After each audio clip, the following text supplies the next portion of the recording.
You're listening to The Practice of a Hoodoo Baptist, my personal journey of rootwork, faith, and ancestral wisdom.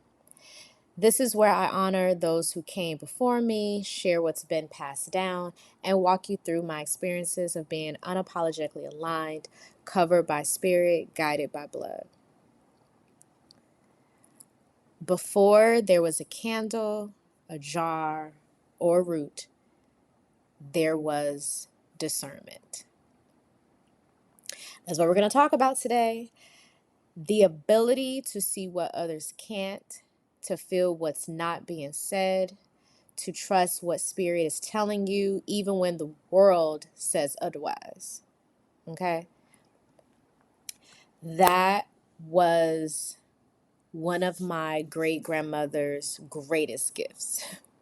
Discernment. Discernment is root work.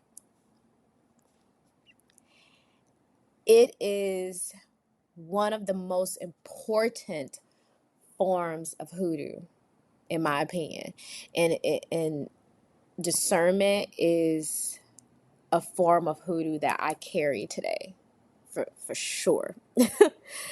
For sure. Okay, it's a superpower. It is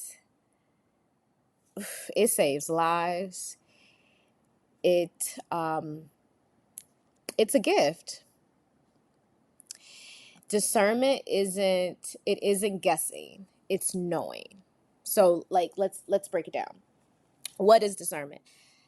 It's it's knowing. It's not paranoia, and it's also not guessing. It's it's protection, for real. It's how a lot of our folks, a lot of our family members, our ancestors, our people, our community, like from the past, like it's how they moved through the world. It's how they understood and just knew like where to go, where when and where trust could cost them their safety, their freedom, or their life. I don't know about y'all, but like when I hear stories about my great grandmother, so for me, my maternal great grandmother, um, Cleopatra Steele Jones Ibaye, may she rest. She she didn't trust everybody. So when I'm always asking questions about her, and that's like the main thing people tell me, especially my mama. The main thing my mom says is like, yeah, she didn't trust everybody.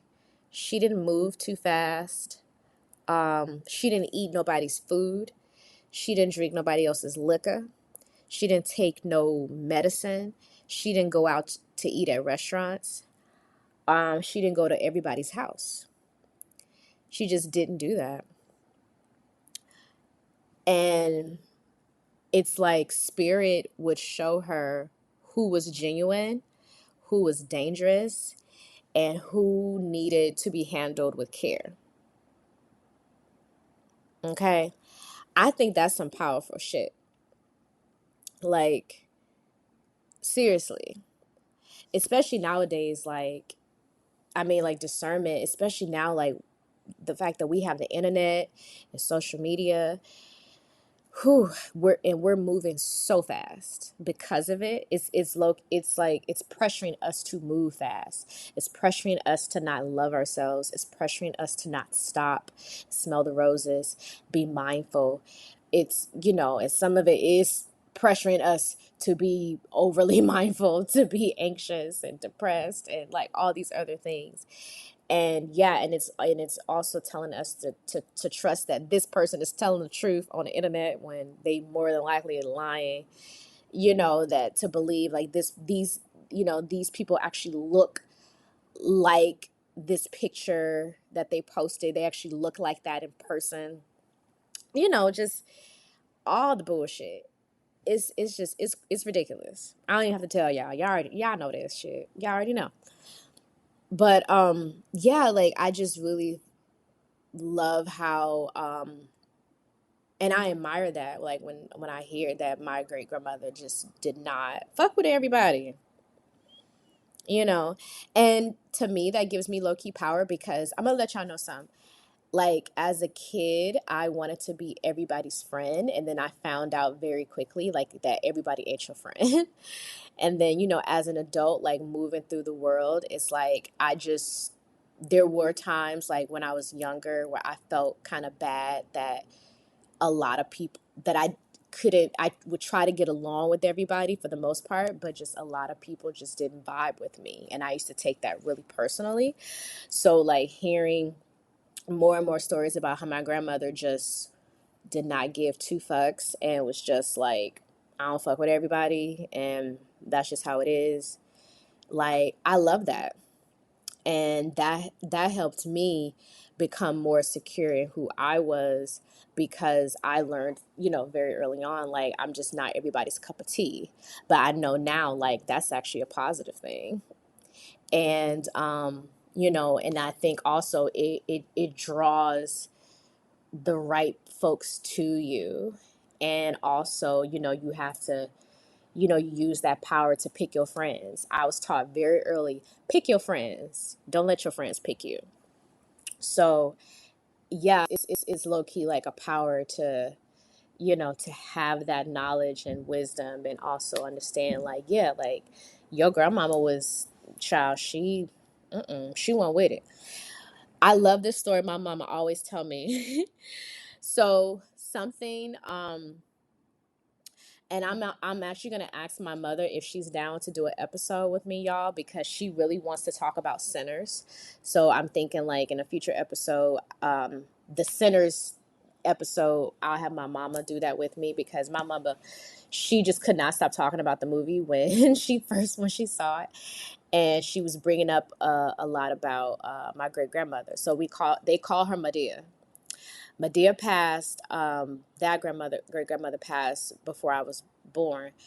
But yeah, they call her Madear, and yeah, she always tells me this story about how Madear did not let everybody in their house growing up. When they lived in the projects, when they lived in the house, before the house, they lived in the projects.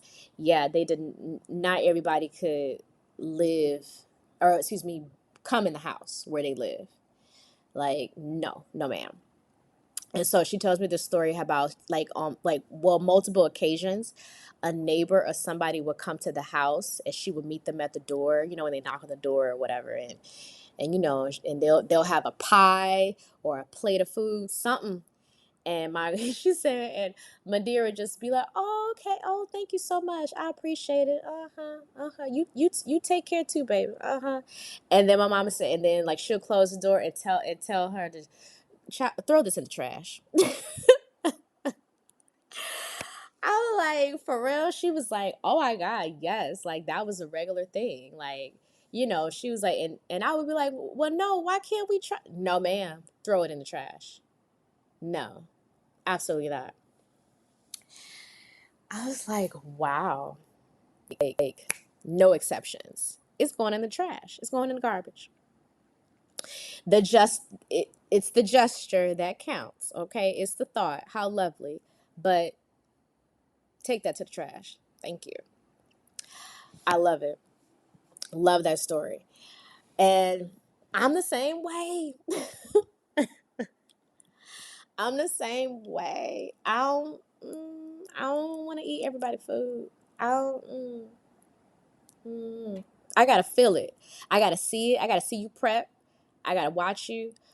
Or if I can't do that, because I do go to restaurants to eat. I'm not gonna say I'm full of shit. I do go out to restaurants to eat, but yeah, like someone coming to my house or to my place. Not a lot of people know where I live, which I love that too.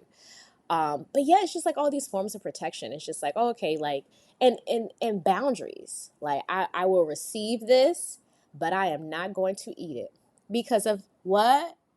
Boundaries. And those boundaries are based on what superpower? Discernment. Okay. Discernment is daily hoodoo. And hoodoo lives in the everyday. Like it's who you let in your home. Okay? It's who you pray with, who you share your business with. Oof, that's big. Who you do business with, who you share your business with, and also even who you feed information to, who you know what I'm saying, have over for dinner, who you prepare meals for. Like, it's, let me run that back because I don't know if y'all heard me. Discernment as daily hoodoo, discernment is daily hoodoo. And the ways that discernment is daily hoodoo, it's meaning like it's in your everyday life. So the ways that discernment is in your everyday life, it's who you let in your home, it's who you pray with, it's who you share your business with, it's who you do business with, and even it's who you feed. Okay? I think, like, for real, discernment is the reason your spiritual work works, because you're not inviting the wrong energy to sit at your table. Okay. And to be honest, y'all, like, I don't understand. Like, it's some folks here that really, want to listen, to tap into like spells and shit, or, to just figure out like how they can get their money right and whatever. But for real, like, discernment should be like your first line of practice when it comes to this tradition, when it comes to hoodoo. Like, um, thinking about that, like, what kind of boundaries do you have? Do you have a problem with boundaries? Let's start there. You got a problem with boundaries? Do you like boundaries until somebody else sets them on you? Mm, hmm. I'm an only child, so girl, I love a boundary. I love boundaries. This all mine. Mm-mm. My toys, my food, my room, my TV, my computer. Thank you. My man, my man, my man, my man. No, for real. Like, boundaries are real cute. Boundaries are good. It's healthy. Especially when we're talking about discernment, though. Okay. Um, and when it comes to like spells and whatnot, like, you don't need a spell for every situation. You really may just need to sit your ass down. Sometimes you just might need silence, distance. Okay, back, give me a 6 feet. Okay, social distancing. Amen. And also, you may just need like stillness, silence, stillness, distance. Bam. That might be what you need instead of a spell. Because discernment, y'all ready for this? Discernment is a spell in itself. I'm only tickled at myself, so don't trip. I'm tickled at myself because I know, like, we may not fuck with that line, and may not get it, but the real ones gonna get it, and they might even like be tickled with me and chuckle them themselves, because it's the truth. Discernment is a spell in itself. Like, having discernment will keep so much bullshit away from you. It will like repel so many bugaboos and oogla booglas, which is a old school hoodoo term for like bad spirit, oogla boogla. Haints is also another, or a haint is also another term for a bad spirit.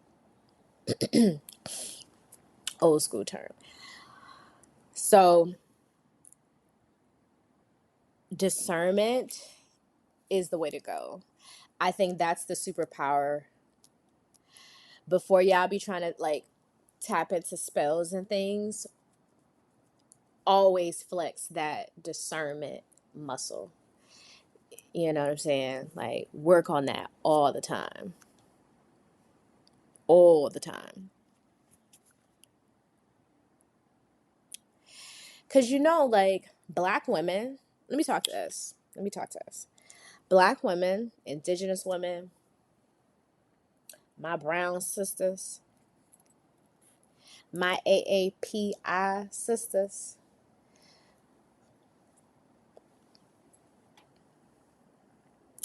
There's a spiritual technology that we have.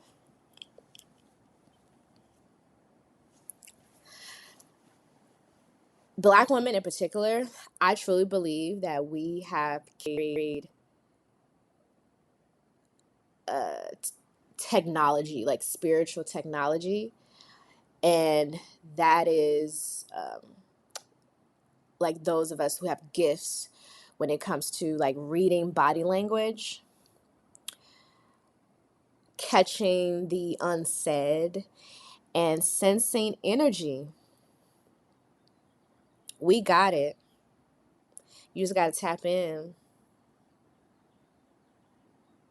Because our people, us, we've always had to read the room for survival. Always had to read the room for survival.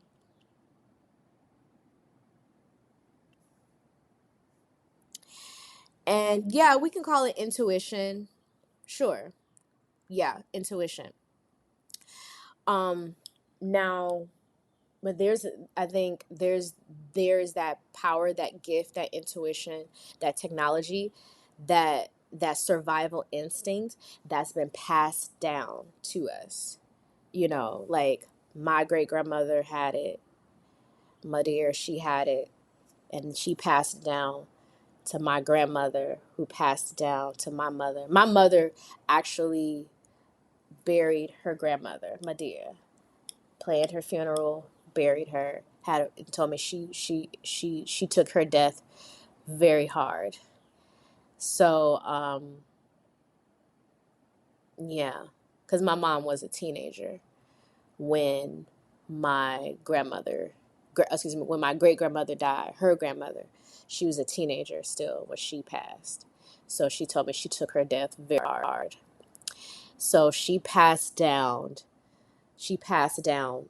those gifts to my mama, and my mama passed them down to me. And I believe, because I'm rooted in this tradition, because I believe in the light of it, I believe in the power of it, I know that because of my beliefs in it, she's able to continue to pass down those gifts to me, because I have a relationship with her, even though she passed before I got here, before it was my turn. But she's been with me this entire time. And she with me, and she's passing those down to me because I have a relationship with her. Today, she's still here, you know. Our discernment is ancestral. And that's beautiful.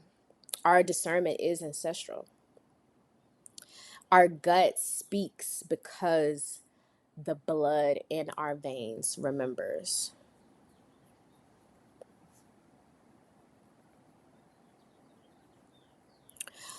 My personal practice of discernment, though, like, so yeah, I personally use discernment in my relationships because, who, these niggas. Whew. Anywho, yeah, I also use discernment in my work as a doula. Um, it's in my spiritual work. It's in it's even in my business partnerships, and it's also I also use it in social spaces, cause child, I live in Los Angeles. Whew, pray for me, okay? This is a low ass vibrational place. This place has a low ass frequency, amen. And I'm gonna be all right. We gonna be all right, okay? That's why I try to stay around the realest LA niggas I can find. Anywho, um, yeah, and that's real because a lot of my friends who are from LA, the friends that I have some. I've been friends with them since we were children, so it's such a blessing to have folks that have grown with you and experience things and that accept me because I'm from the South. I'm originally born and raised in the South, and then moved to California um, at a younger age, and yeah, and been here.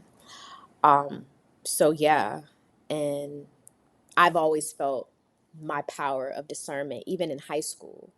Like going to high school with majority of like white kids, Hispanic kids, and Asian, and knowing when shit was smelling very anti-black, knowing how to like pinpoint like this some racist shit going on, or this is misogynistic. Even when I didn't have the language, it's like, nah, I know like this ain't right. This ain't for me. This person ain't about me. Like really flexing that muscle in high school. You know what I'm saying? Especially because like I grew up in this space where like my parents were pouring into me, my family members pouring into me, and then I go to high school with some kids and their parents are not pouring into them in those ways. And also like I think when I was coming up in high school, like I was around a lot of girls who just were very like impressionable and um, just was receiving and accepting these messages that they weren't pretty enough, they weren't small enough, they had to be skinny and whitewashed and sound white, and sound like a valley girl, and whatever. And I just was not fucking with it. Y'all know, okay, like in that movie, Mean Girls, where Katie and Regina George and the characters, they in Regina George's room, and they're all picking at themselves in the mirror, like, oh my god, I got man shoulders, and oh, my pores are so huge, and I remember having a moment like that, or like witnessing that in real life with some other girls, and I was just like, I can't relate. I look good. mm, Sucks for you. Okay. Child, I look great. Don't nobody else look like me. Or like if there was someone who I thought was pretty, because I was very much into Aaliyah and Lisa Left Eye Lopez and Stacey Dash and Janet Jackson. Um, yeah, like I just had these amazing like ideas of black beauty, and I thought my mother was really pretty, and I just was really into like I want to just look like my mother, and I have like my style and influences from these natural bodies, so I just was very into that. But yeah, and I was just very confident and comfortable with myself. So yeah, I remember like just being in spaces where I just did not feel like I fit in because I didn't have this low view of myself. And I was not about to go down to that level. So no. Heavy on the practice and discernment, like as a teenager, because yeah, I was just like, yeah, this ain't for me. I can't deal with them. You bitches about to get a boob job by the time y'all hit senior year, which one of them did. But I digress. So yeah, I mean, with that being said, I think sometimes the biggest spiritual flex is knowing when not to engage. You know what I'm saying? Like, nah, I'm not about to tap into that. Can't relate. Thank you. And just don't even engage. That. Yeah, I think sometimes that's the one of the like a big spiritual flex that you can have, like when it comes to discernment. So, in closing, I I want to invite y'all, like, honor your own discernment. Like, think about your own discernment and honor that. Listen to your body, listen to your gut, tap into your dreams. If you're someone who dreams a lot, even if you don't dream a lot, like, have a journal right by your bed, a journal and a pen, paper, notepad. Have it right by your bed. So, like, when you have dreams, you write them down immediately. If you don't have a dream journal, child, come on. Let your inner child have a little play and tap into your dreams and your imagination. You know, especially now, if you astral project and you do dream a lot and you have lucid dreams, you definitely should have a dream journal and keep it by your bed so you can really, like, engage with your thoughts and what's going on with you, and yeah, and write them down. Like, I think that's really good for exercising that muscle, tapping into your discernment. So again, like, listen to your body, listen to your gut, tap into your dreams. There's a saying that goes like, I don't know if it's like a quote or who said it, but I remember it's like, spirit, spirit rarely shouts, it whispers. So it won't never be nothing loud. It will always be a whisper. It will always be soft. The more you honor it, the stronger it becomes. That's the best, I think, for me, the best advice that I can give personally. And that's my truth. That's my experience as well. Like, the more you honor it, the stronger it becomes. But you got to tap into it. You got to flex that muscle. You got to exercise it. You got to build it. You got to feed it. You got to pour into it. You got to water it. Because if you don't use it, you're going to lose it. Okay? For real, for real. It's our power. And that's word to your mother, to my great grandmother. Okay? For real. Discernment. Tap in. You've been listening to The Practice of a Hoodoo Baptist. This is my altar, my process, my truth, where I honor those who came before me and speak what was once kept in silence. Covered by spirit, guided by blood. Until next time, love you.